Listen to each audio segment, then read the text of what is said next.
recent days, President Donald Trump has dramatically escalated U.S. pressure on Nigeria, declaring that if the Nigerian government continues to allow the killing of Christians on its territory, the United States will immediately cut off all aid and may very well go into that now disgraced country. Guns are blazing to completely wipe out the Islamic terrorists who are committing these horrible activities. Mr. Trump further instructed the U.S. Department of War to prepare for possible military action while redesignating Nigeria as a country of particular concern over alleged religious freedom violations. Meanwhile, Nigeria's government under President Bola Ahmed Tinubu has forcefully rejected the characterization of the violence as a targeted Christian genocide. Federal spokespeople stressed that the country is constitutionally committed to protecting citizens of all faiths, pointing out that attacks affect both Christians and Muslims, but the question is by whom? And are rooted in a complex blend of insurgency, communal conflict, and resource-based violence. Now, this is what we're discussing this morning on Morning Pulse, the pulse of Nigerian politics, and I welcome you to the show officially. Joining me in the studio, I have with me Mr. Daniel Sacramento and Ifoma Oji. Good morning, how are we all doing? Good morning. How are you doing? Oh, good. Living. Some people are saying on X, oh, my first war, I'm shy. I don't know how you're preparing because it seems to be a different atmosphere this morning. I'm not in Nigeria, though. Yes, like I said, I'm not Nigerian. Anyway. No, I'm not in Nigeria. Me, I'm not Nigerian. As I said, I'm not Nigerian. Anyway, we're going straight to the topic for today, the possible U.S. intervention in Nigeria as regards the Christian genocide, allegedly the Christian genocide going on. Because if you call it a Christian genocide, lots of people are going to have a problem within Nigeria, but outside they call it the Christian genocide. But first, let's start with a video that Donald Trump made in an Air Force and the discussion that has led after that. But let's take a quick look at that particular video before we come back. They're killing record numbers of Christians in Nigeria. And they have other countries very bad also. You know that part of the world very bad. They're killing the Christians and killing them in very large numbers. We're not going to allow that to happen. All right. Now, that particular video is Donald Trump reiterating his stance on the guns are blazing, coming down to Nigeria to take matters into their hands, and the Nigerian government will continue to turn deaf ears to the many deaths of Christians. Now, according to Donald Trump, he's saying that the killings of Christians in northern Nigeria is more than it has happened in any other nation and any other country. Now, we're going to take another look at Randy Peters, that is Peter of Nigeria, making a commentary on what is going on. And when we're back, we'll take some comments before taking the opinion of us in the studio. Master strategist President Bola Ahmed Tinubu, Mr. President, master strategist APC people. Time for strategy don't reach you. Now when I go really need strategy because the music where President Donald Trump they play for you, so you will need strategy to fix this problem. And this will not be strategy to convert all politicians or governors to APC or how to turn the country to one party state or turn National Assembly to APC town hall. No, it is strategy on how to protect the lives of Nigerians and guarantee security. Nigerians people no panic whether they say US get ulterior motive or whatever motive. Is it not a shame say for you to fix insecurity in your country you need another person to remind you? Now the blood of innocent Nigerians, as President Jonathan talk, the bloods that are sharing now in the cry. So it hit of this insecurity when it happened under President Jonathan. What was your message, President Tinubu? The slaughtering of Christians is not acceptable. So now why do you have problem with calling Christian genocide? Nobody will not talk. I'm even under President Jonathan. You politicize the issue of insecurity because people wanted the then President Jonathan to leave. All the time we can't the then can President Ayo Risheja for he go UN. He talk say Christians should defend themselves. Now even pastors been they talk. Why should he say so? Today Can and PFN nobody they hear their voice again. No. Buhari come for 8 years. What did you people say under with the issues of insecurity? What happened with insecurity? An entire region, southern Kaduna, was almost wiped out of the map. What do you do about that? You said that there is no Christian genocide. Yes, Muslims have been killed, Christians have been killed. The important question first is who they kill people. What is causing the killing? When there was hit of say Fulani militia and herdsmen, they kill people and all that, what was President Buhari's response? They say, may they create Ruga, may they do this. And then you come up with such policies and you say that there should not be perceived Christian genocide in the country. Una they play Oriburuku Leshe. The names of the people where they on top of the states where they look so. Now which people are in there on top of them? When people were killed and buried in a mass burial in Benue, the President Buhari there in government house, he no come out go there. He said tell IG or police to go, IG no go, but he no even remember. In 2016, Deaconess Eunice Olawale, a member of Redeemed Christian Church of God, was butchered in Cuba for doing morning evangelism. The vice president for that administration is a redeemed pastor, Pastor Yemi Oshibajo. What happened? Who was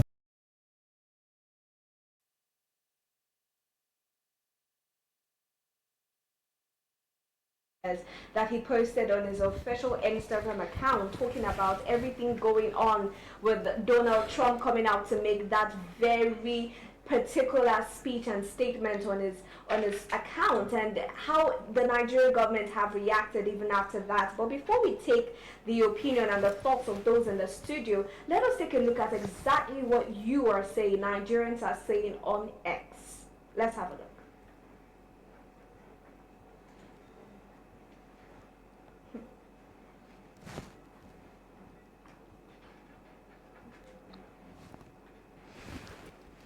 All right. Okay, so I'm going to continue with the conversation, even as we try to get that displayed for all of us to see. Anyways, let's start with this comment by TT. This person says, funny how President Bola Tinubu once called out former President Jonathan for the exact same thing, and he quoted a particular tweet that Tinubu made years ago in 2014, saying the slaughtering of Christian worshippers is strongly condemnable. It calls to question the competence of Jonathan to protect Nigerians.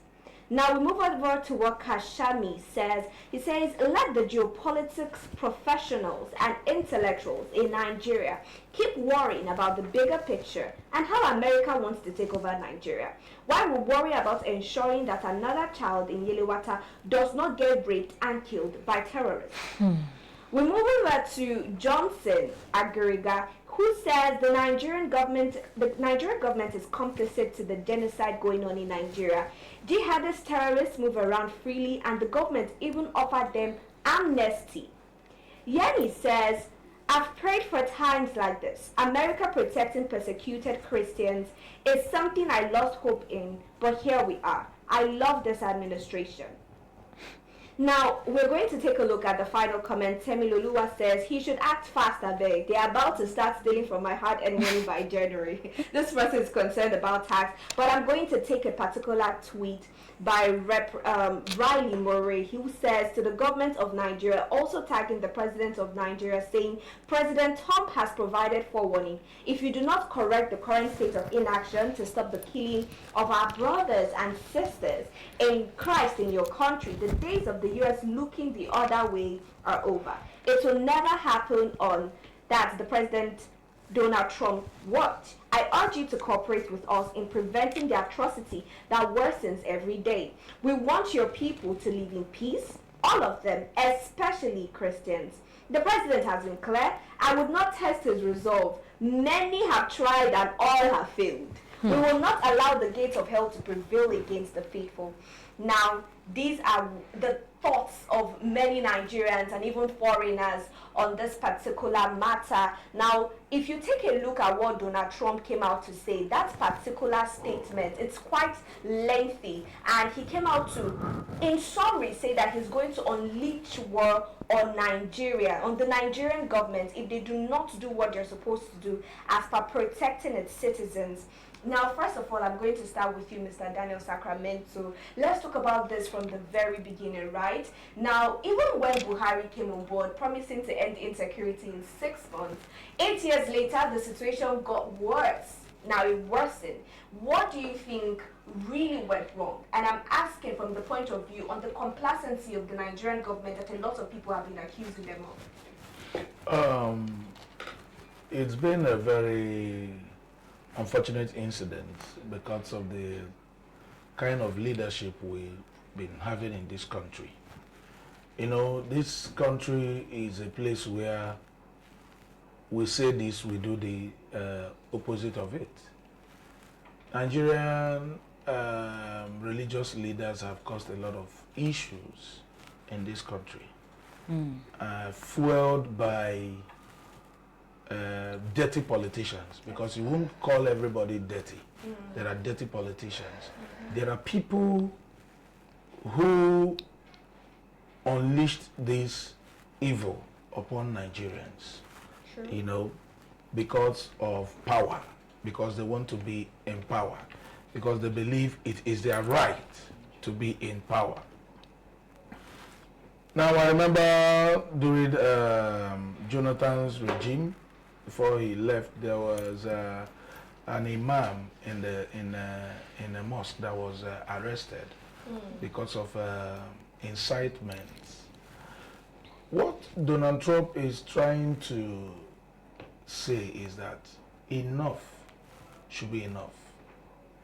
Enough in the sense that the Nigerian government should sit up. Enough in as much as he talked about the Christians killing. But when you look at the Christians killing, it is the dirty Islams, not all, because there are still good people in Islam. There are still wonderful people that are there, that are in the Islam, that believe in what the Quran says. There is no time the Quran says we cannot coexist. We've been living in peace in the 80s, in the 70s, till the regime of Buhari came. The Fulanese, the extremists, because he won't call the Islam the problem. It is the extremists who are in there under the guises of Islam are the people perpetrating this act, killing Christians, killing Muslims. Okay. It became a religious genocide, because that's what we should target. It's a religious genocide. So you don't think it's a Christian genocide? No, I didn't say. Religious genocide? No, I didn't say. Trump is a Christian. That's the truth. He's now, he's trying to say it's a religious war. It's a religious genocide, because it's not a war. But the truth about it is that I remember there was a pastor from Equa Church whom we watched the video how he was slaughtered. The little grave was dug and he was put inside it. I was asked to denounce Jesus. He refused. And his head was chopped off. So you're saying it's a religious genocide, but we have more number of Christians that are being killed, and there is also that's the angle where I'm going to. I'm trying to balance it. We are all in Nigeria. The truth about the whole thing is because of the failed system. The security system has failed. We have dirty people in rise. People went out to bring in extremists into the country, knowing fully well that we have porous security system. Now you're saying the dirty system. Sorry to cut you short, sir, but you also said now that Donald Trump is a Christian. Which religion does the president of Nigeria practice? President of Nigeria does not need to be one particular. When you're a president, hold on. He is an Islam. He's from. He's a Muslim. He's a Muslim. Now the wife is a Christian. So that's why. But normally, when you are a president, you are president of everybody. You are not the president of a particular section. Because you kept talking about system, I'm saying now I am coming into the system. No. This problem didn't start during Tinubu. It started even during Obasanjo. That's when this thing started. So the truth about it is that it is because when we're talking about our system, the system is corrupt leaders. There are politicians who went as far as bringing in terrorists to take over the government if Jonathan fails to leave. Okay, sorry, Sam. I have to also take Ifoma's thoughts as well on the matter.